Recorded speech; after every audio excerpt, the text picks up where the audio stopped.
Hello friends, and welcome to my first long-form video. And today I will be talking about the fossils from my first video, my Spinosaurus teeth. These teeth come from the most controversial dinosaur to ever live.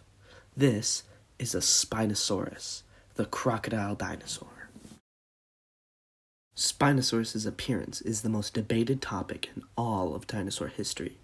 This dinosaur features a long head, body, and tail.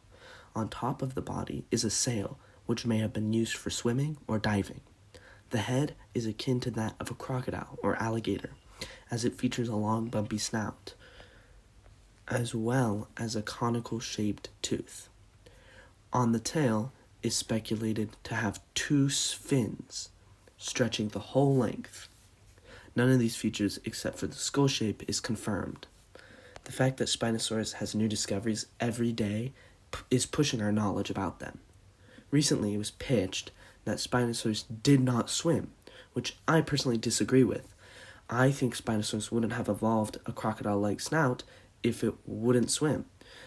Please feel free to comment your opinion. I will gladly see your guys' opinions. The story of Spinosaurus is rich with history, including World War II and other scientific events. So let's get into the story. First, Spinosaurus skeleton was discovered in 1912. It was put on display. During World War II, the owner said, "Do not move the skeleton," even during bomb threats. The skeleton obviously exploded, and we lost the first and most complete specimen. Spinosaurus had gone through hundreds of versions and thousands of theories proven wrong and then right again. Spinosaurus lived in North Africa in the late Cretaceous period of the Mesozoic. It lived alongside many dinosaur species, but it was the largest. As in longest, one of my friends got mad at me that I didn't specify last time. I called something the largest.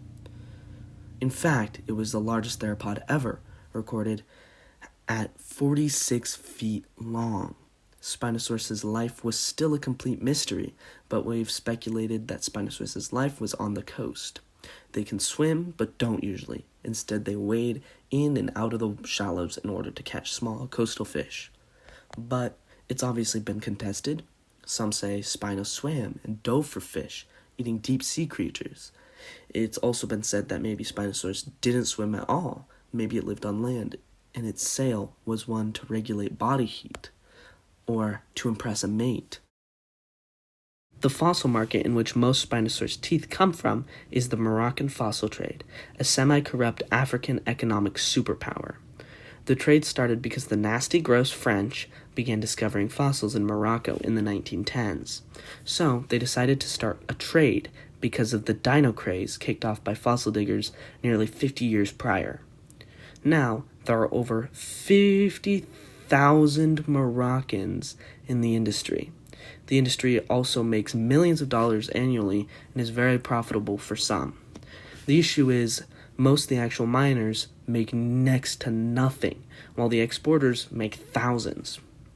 But let's not talk about the socio-economic state of the world. Instead, let's continue to how the fossils are found in Morocco. Legal fossils are collected and sold with a permit. However, most companies ignore these laws, illegally collecting and selling fossils. The collectors of these fossils go into pits and chisel away fossils. Many specimens have been illegally sold, which causes stunted research of these specimens like Spinosaurus.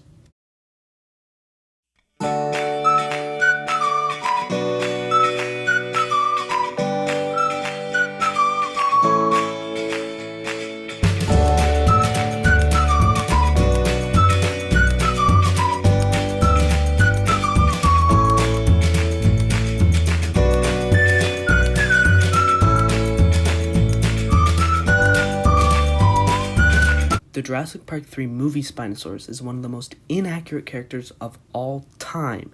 In that fateful scene, the Spino snaps the Rex's neck. But in reality, it would have been impossible. Spinosaurus' bite force was a mere 7,000 newtons, while a Texas would have been 57,000 newtons. So the Spino would have been pulverized. Spinosaurus likely went extinct due to the asteroid impact, the most widely accepted theory. The asteroid caused significant changes in weather as well as atmospheric changes. The sea level was also on a rise during that time, so Spinosaurus was losing its prime habitat. It also had to compete with animals like Carcharodontosaurus, which was a theropod that lived alongside Spino. The impact of the meteorite itself caused global warming of the oceans and the rest of the Earth, causing intense fires and flooding, literally an attack of both elements. These teeth are very interesting because they are sharp and only ever so slightly curved, like a spear and a cage of fish. They were shaped like traffic cones in order to make the fish immobile. They were also not serrated like steak knives, instead they were sharp like a cake knife or a horror movie villain's knife. The jaw of the Spinosaurus was more interesting though, as Spinosaurus's jaw was flexible and had an almost locking mechanism to secure prey. Due to all of this, Spinosaurus didn't chew, so they just grabbed it and swallowed the prey whole. If you want a little more information on the teeth specifically, go watch my YouTube short.